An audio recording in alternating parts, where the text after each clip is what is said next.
Welcome to my Lisbon, Portugal series, where I will be working on digitizing Lisbon into city skylines too, and I will be working as close to scale as possible. Let's go over my objectives for today's video. First, I'll be working on preparing the land between the mass transit hub and the cargo ship hub. Then I'll be working on placing the roads, tramways, and railway segments for this area, followed by working on getting those transport hubs placed. And then I'm going to finish off the video with placing key walls along the riverbank. So, let's get into it. Now, let's get the land terraformed. And there you go. Now that that's been taken care of, let's get to the roadways, tramways, and railways. This whole area is going to look way different the next time you see it. Now, I did say I would do this to scale. Well, I'm not doing it to perfect scale. Now, what I could do to make it perfect scale is measure on Google Earth every meter in the game to every meter in real life. I could stretch out the whole cargo dock area, the cargo ship harbor, from 1,686 meters long in the real world to 1,800 or 682 or whatever it is meters in the game. Now, that's wonderful to do, right? That'll make it completely to scale. But one thing I would run into is the fact that this game wasn't designed to be perfectly based around Lisbon, Portugal. So, buildings, assets like the cargo ship hub, and a whole lot of other stuff would not exactly fit properly in this game compared to the real world. One other big thing is the game is a lot smaller than the real world is, so I cannot go exactly to scale. If I went exactly to scale, I wouldn't have space for anything in this game, right? I mean, I wouldn't be able to make the whole city. Now, that is where being artistic about it and really thinking methodically about it comes to play. I could go really, really detailed and focus on making sure that everything looked perfect. But number one, I don't have a mod that will change the buildings that I'm working with. I also don't have the exact buildings that are in the real world in this game. And I don't have that much time on my hands. I've got to make videos that are interesting to you and that I can publish pretty rapidly. Well, while also being able to actually focus on making good content. Now, that's the fun part about this whole thing. It's a challenge. You have to be artistic about it, and you also have to be pretty quick about it. You cannot dwell too much on little things that don't matter much to the game. I mean, I want this city to work. That's my goal. I want this city to look right. So, yeah, it does matter that everything looks pretty much just like it does in the real world, but it's not important to make everything look perfectly similar to everything that's in the real world. You will see with all the work that I'm doing here that I'm pretty much laying it out based on my dimensions for the whole thing. I am going at it a completely different way than I've done in the past. Now, this is not my first time building this area.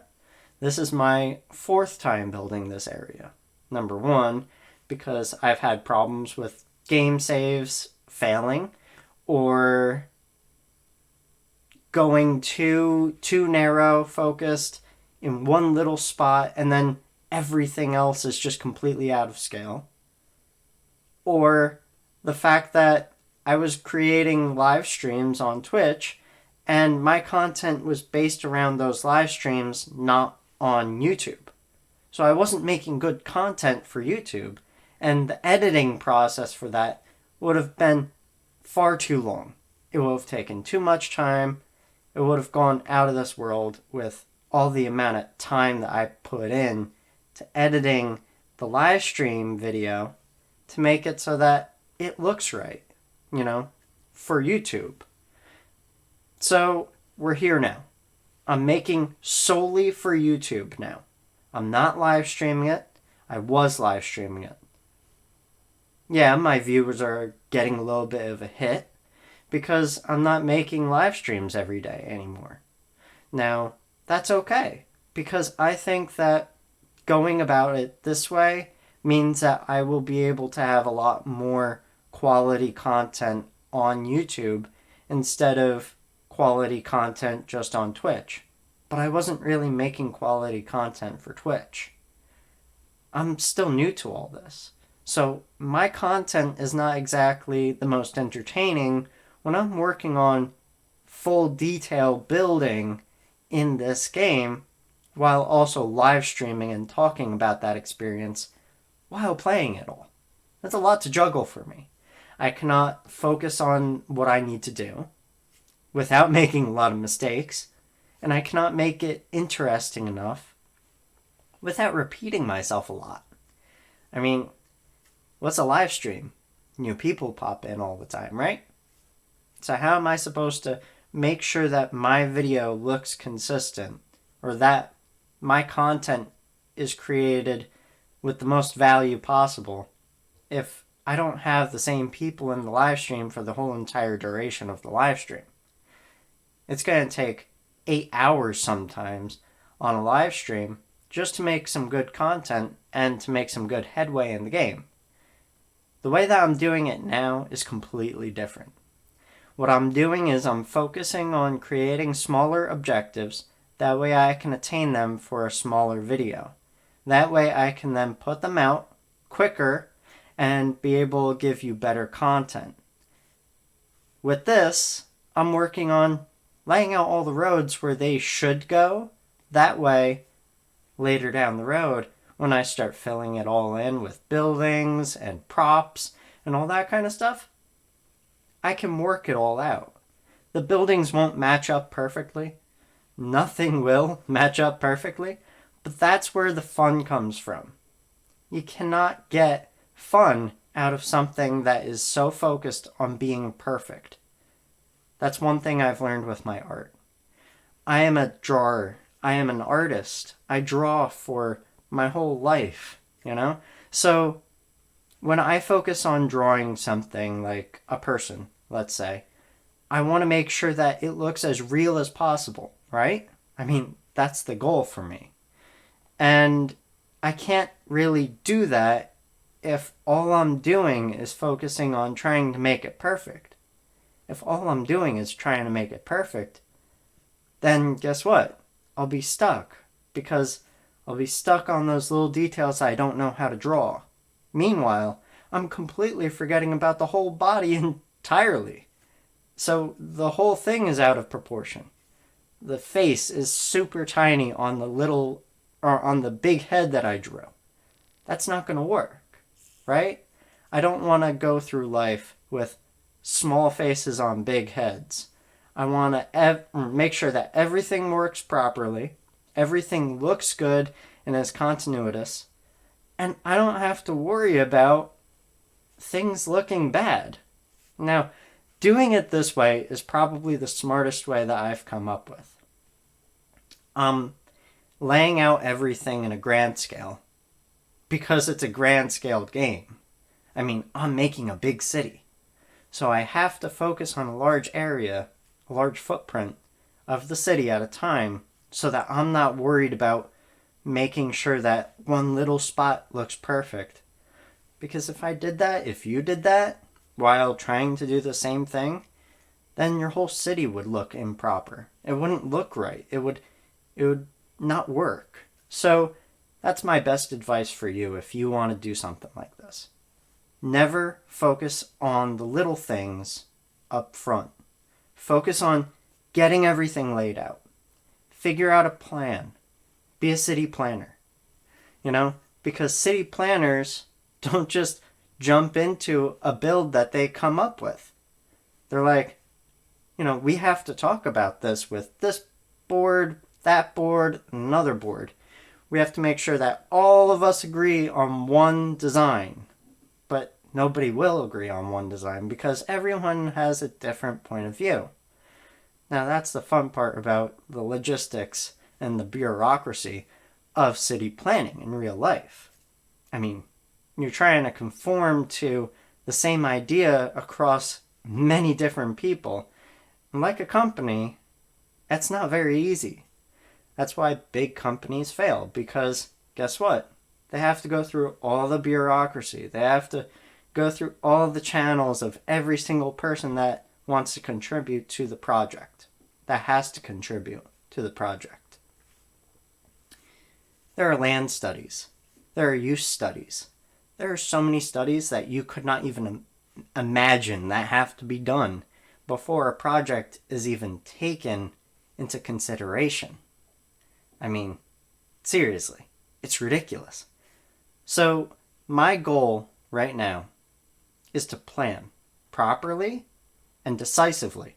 That way I can make sure that my project looks right by the end of the whole project. Because I have a plan of making many more cities in the future. This isn't my first city. It's not. I've made other cities in the past, and they've turned out okay. I've maybe gotten to the most of, 50, 60,000 people in a population. That's very small compared to a lot of the creators out there. I mean, a lot of people are making cities with over 1 million people in them. And that's big. Now, one really complex part of what I'm doing right now in this video is the rail network. Having a very improperly, planned rail network is one very, very difficult thing to deal with. I mean, you'll try to build a rail network in a game where you already have a city, right? You're deleting so many houses. In real life, yeah, things like that happen in America, but they don't really happen like that in Europe or other places. Now, that's one of the bad sides about America and American cities. America likes buying up all the houses in that area where they want to put a highway. And then they demolish all those houses. And then they have to push people out of those houses and put them into a bigger housing development, like the projects. And that's not really a healthy way to push your civilians around, right? I mean, I don't want to do that in the game. So my goal is to plan everything out in advance. Railways are pretty much the first thing, the bedrock of a city. I mean, they bring in all the material that you use to build that city. They bring in material that you import out of the city, like exports, like coal, like products like Amazon deliveries, all that kind of stuff. Trains are very, very essential, just as well as cargo ships. That's why I'm focusing on the cargo hub, the transport hub. Transport hub, if you can see, is a very big place. I mean, it's got 7 rails coming out of it, and they're all converging into 2 rails. Now that's a lot. That's a lot to manage for one little hub. Now this hub will be transporting people all the way back down to the tip of Portugal, basically. And that's a lot of people. Now, that's not the only transport hub, though. There's another one on the complete other side of the city that does the same exact thing, but it brings people all the way down the river. And it goes right past the airport, and it transports to the airport. All that kind of stuff. So, I don't know if it transports to the airport exactly. I haven't looked that far ahead yet. But it's important that you actually plan on all this kind of stuff. Because for a rail network to work properly, it has to be graded properly. It has to flow through the neighborhoods properly. It has to flow through all the buildings properly. It cannot look out of place. If it does look out of place, everything will be demolished around it, and it'll just be in the middle of this kind of in-between, where all the buildings are moved out and you have green space on either side. But Lisbon is a very dense city, and it is a very populated city, and everything is on top of one another. I mean, you'll see it when I start building the actual residential areas. Everyone is on top of each other. I mean, buildings are literally on top of one another. So it's important that I focus on piling in as much as I can into this really, really tiny area, even though it takes a lot of work fine adjusting or fine tuning all the roads to be close. Even closer than you would imagine it would be in real life, because it is actually that close in real life. It's kind of crazy how the other world lives, right? If you live in America, if you don't live in Europe, you don't know how they design their cities if you've never been there. And trust me, it is completely different from how Americans design their cities. Now, they do have similarities. Don't get me wrong.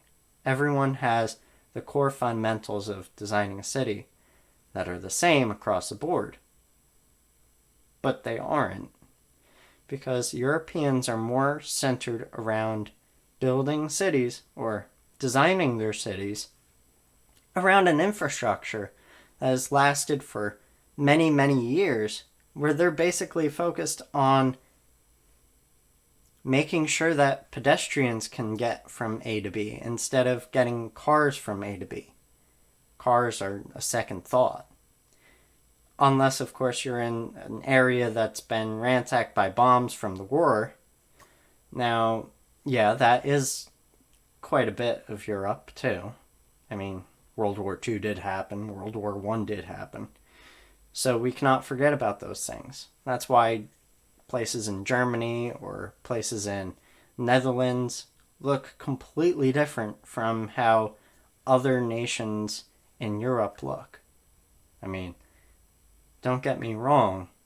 It's very important to make a city that actually works, but it's also important with a project like this to make sure that the project actually looks like the area that you're trying to build. I mean, there are plenty of people out there that are very centered around trying to make the theme of their city more than just the buildings that City Skylines 2 or Paradox Interactive or Colossal Order wants to give you to make that city to make that city work. You also have to match a style of building and placing buildings, placing roads, making sure that roads are intertwined properly, and everything like tramways, railways, subways, boat lines, everything else all work together seamlessly. Because this transport hub, for instance, has a railway, it has a tramway, it has a subway, and it has a ferry, all right in one little spot. I mean, that's a lot. That's a lot of stuff going on right there. So you have to manage the infrastructure around that area, that super hub of all this transport, to make sure that everything works seamlessly. That way you have citizens coming in and out easily without all the backups. Now, that is one big thing that you have to take account for. I mean, I like designing cities that have already been built because it's already been done for me. But I do also like designing cities where I've built them by myself. But it doesn't happen. It doesn't just happen. You have to have a lot of experience to build a proper city like that. And without any outside interjections like, well, you should design your highway like this, or this is what this city did with their highway, and it works for them. Let's work it out into the city and build it yourself. A lot of people are doing that where they're searching up on Google Earth or whatever, Apple Maps, looking at how different cities look and then trying to adopt what works for them and then putting it into their city. Now, that's great, but is the city really your own? Or is it bits and pieces of every other city in the world all mashed into one little city? All that can work. It can. But it takes a lot of planning, a lot of work. Now, we don't have all that time because we don't. It's mostly not our life to design all these cities. It's not our end goal to make sure that these cities look perfect because we don't live there, right? I mean, we don't have to deal with all the traffic. We don't have to deal with all the problems. We can walk away from it. We can start from scratch. So where I'm getting at is that this game gives us the opportunity to design fun cities, to have fun with it, to just go creative, go wild, put in whatever you want to put in. Even deal with the dynamics of trying to make a city without unlimited money or unlimited resources or unlocking all the milestones all at once. I mean, there are people that like to play the game like that. But right now, City Skylines 2 is not really built properly to be able to play that without having so many headaches that you'll never be done with all the headaches. I mean, I like games like Transport Fever because they give you the option of starting all the way from the 18 or 17 or whatever hundreds and starting with carriages and horses, starting with the train infrastructure, carrying actual materials into your city that you need to grow the city.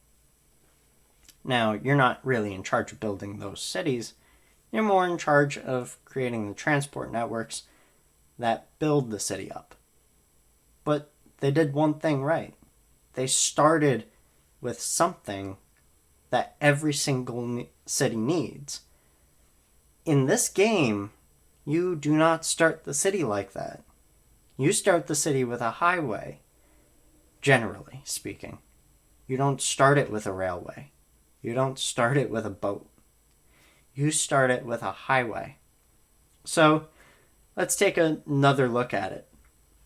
In City Skylines 2, or City Skylines 1, or City Skylines, because it's not City Skylines 1, you are starting with a highway connection, which means that somewhere else in the world, there's already many, many other cities that are just like yours, and they're already well built.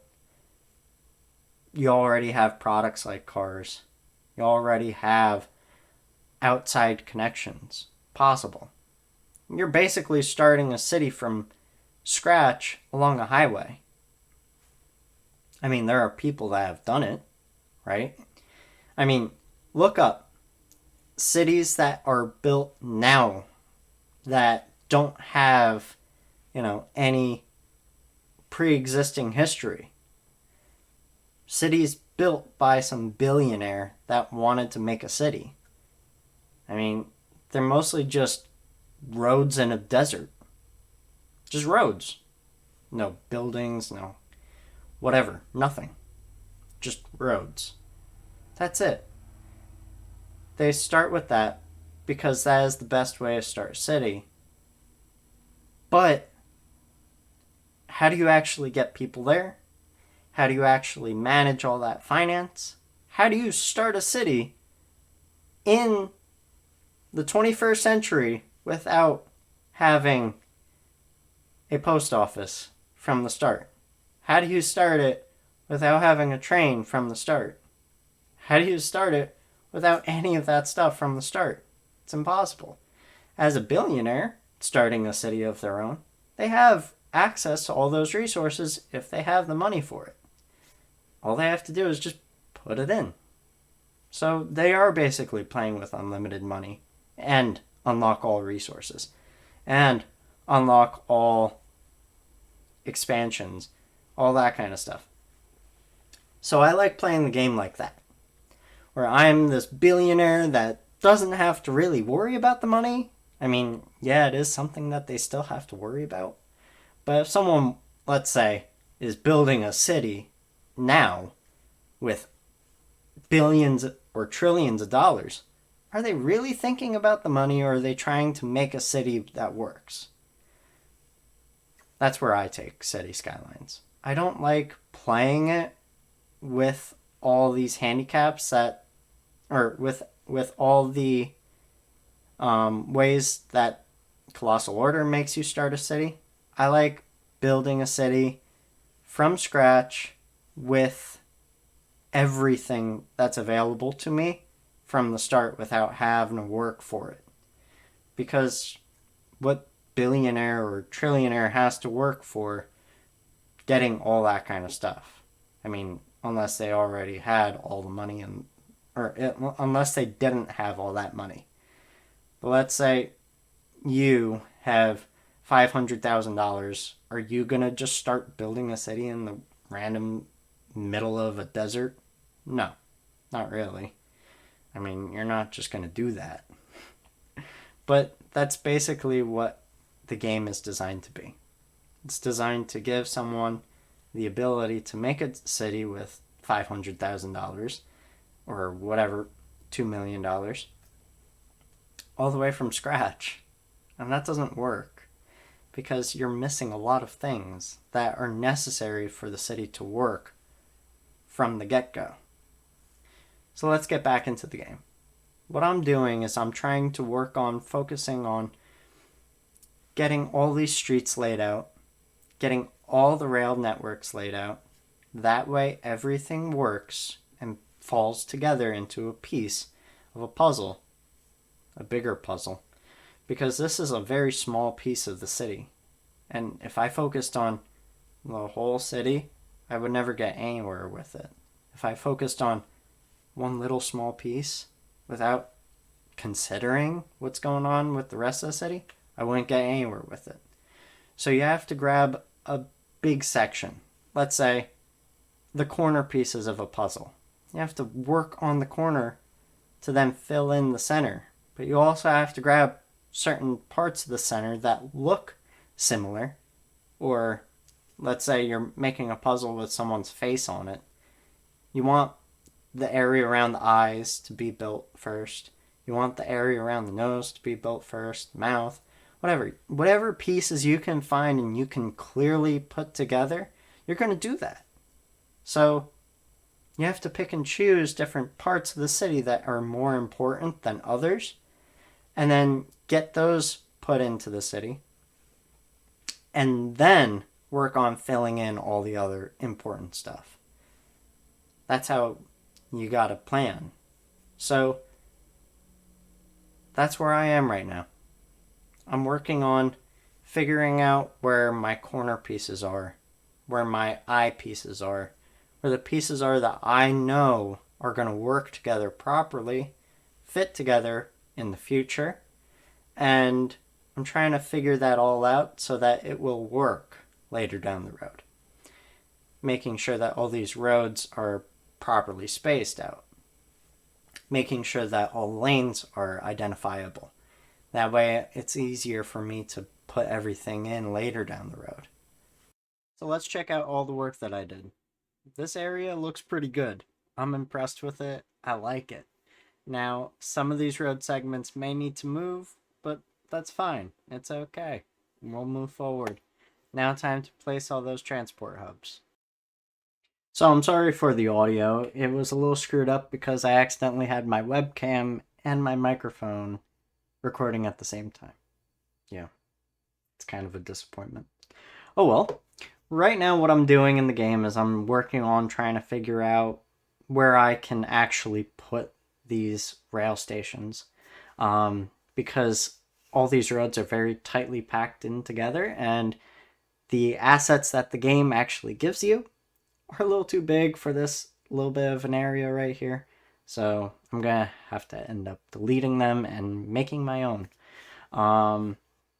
I think it's a really cool option that they give us, like um, being able to actually place these platforms and actually adding train stops in where I want them, not just wherever the train stations are. I'm basically creating my own train station, and you can see that I actually did that with the main train station, the transport hub, which I keep calling it. Um, I put all the platforms in. Now, what I'm going to be doing is I'm going to be adding all the actual train station assets where it's just like a little cylinder, basically an invisible cylinder that identifies that section of track to be a train stop. Now, I think it's a really cool option, and there are invisible paths, and I may be actually using those to bring all the people onto the platforms instead of using the paths that you're seeing right now. But there's only one way really to see how that all works, and that's by having actual citizens use it. And right now, I don't have any citizens on the map, so there's no sense for me to really go into all that much detail at trying to divert traffic or pedestrians into a specific area if I don't know where they're actually going from the start. There's another train stop right here. Now, in that same place, every single place where there's a train stop, there's also a tram stop. That way, people on the tram can get onto the train or they can get to a specific train stop. I don't know why Lisbon decided to do it this way, but they ended up actually doing it this way. The only reason why I know is because I looked on Apple Maps and looked at that area on the transit map and saw where exactly everything was, going and where those stops were. Now this whole area is so tight, so if you can see, I sometimes have to move things out of the way to then be able to put them back in the way. Just because if I did all these train track segments alongside these platforms, it would actually connect to the platform and create like a train crossing. And we don't want to deal with that. So I just move them a little bit out of the way and push them right back where they're supposed to be. Yeah, there's a lot of fine adjustment stuff. And I, for the most part, deleted most of that fine adjustment stuff out of the video. I could have left it in, but the video would have been like 5 hours instead of about 1.5. Right now it's about 1.5 hours. So, yeah, it's a lot of work. A lot of time has been going into this episode. I don't know if I'm gonna go as heavy into like, how long these episodes are going, um, with how this episode is. I don't think I'm gonna make every single episode almost 2 hours long, but I'm gonna be trying to figure it all out. I gotta figure out if I wanna deal with making it this long or do I wanna like shorten it down a little bit more. I'm gonna basically make it dependent on you and how long you actually watch a video for. I mean, nobody wants to sit around for 3 hours watching me build, right? When they could just skip ahead. So I'm basically going to be depending how long the videos are going to be based on my audience and how long they watch. I'm going to try and incorporate more interesting topics. I created these graphics along the borders of everything, like the border around me. It's Mr. Mayor Digitopoulos, and there's actually some Portuguese on it. Prefeito de Portugal. And I don't know if I pronounce that properly, but that means Mayor of Portugal. Or President. I don't know. I think it's either President or Mayor. It's been a while since I made it, but I actually made all these in Adobe Fresco on my iPad, and then I threw them into the actual video. I'm using OBS. If you are wondering what kind of software I'm using, and I'm also using DaVinci Resolve. I'm using things that everyone can have. I'm even using a Razer camera. It's got like a ring light on it. I've got like these two little light panels over here and over here. And those are just lighting me up. And then I've got a Yeti microphone right here. Or it's a Yeti Blue, or Blue Yeti. And those are all the things that I'm kind of like using just to create these videos. And I like to just motivate you and inspire you to create your own videos. Because, I mean, if you have something that you love, that you care a lot about, that you can do like nonstop, make a video about it. Why not, right? I mean, either live stream it or just post videos to YouTube. I'm a newbie at this, but I'm still doing it because I really want to try and make something out of this. I want this to be my job. So if you do like this content, please support me. Give me a follow, subscribe, comment, because your opinion matters to me. Check it out. This city is actually starting to look like a real city now. Let's take a look around. So we've got the cargo hub right here. We've got a ferry terminal right here. Looks a little broken at the edge, but that's okay. We're going to fix it down the road. But this is basically where the cruise ship docks. Yeah, we'll have to clean that up a little bit.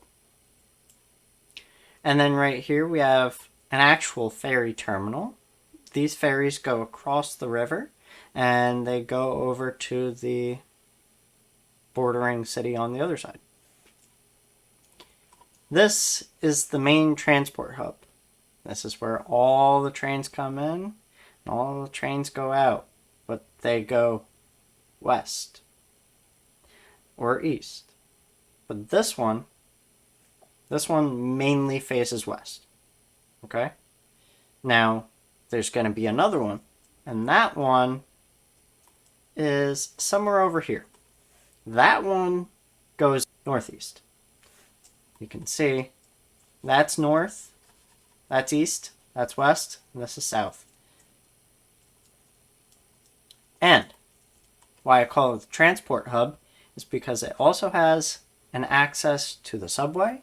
Subway does not go west. It goes east-north, or northeast. And then it also has a tram station. So that way, everyone can get where they need to go. There will also be buses that will drop off right here, which I should probably put in right now. I needed a sidewalk. There we are. So now we have our bus station, our subway, our tram station, our tram station's right there, and the railroad right there. And then the ferry line. We also have a train station right here and a train station right there. Now those people can come from over here to there or to there. Technically this, I do not want people crossing this road at all. I do not want people crossing this road or this road either. I do want people to come out this way and come over this way. So I will be working on putting some sidewalks in there, but that's not for this episode. All we have to do now is put some key walls around the edges, and we're going to be set for this episode. Then on to the next. So let's do that now. Okay, now we have all the key walls in. This little area right here, I know it looks a little disgusting, but this is basically a boat launch where they're building boats and then they're launching them. And then that's a little bridge that goes over here for these pedestrians to get onto the ferry. I know that looks a little gross too, but we'll be touching on these little spots when we get to detailing everything. But yeah, so far everything is looking great, and I can't wait to see you in the next video. This wraps up today's video. All the objectives have been complete, and I cannot wait to see you in the next video. Next video, we're going to be working on maybe going down the river a little bit more. Maybe we're going to work on the other side of the river. I don't know yet. Or we're going to start filling in some of the residential or commercial along this area. Little corridor right here. Like all this area. This area, this area, this area. Maybe we're going to fill in the residential and detail all this. I don't know yet. But that's for you to find out in the next video. And I hope you guys have a really awesome day.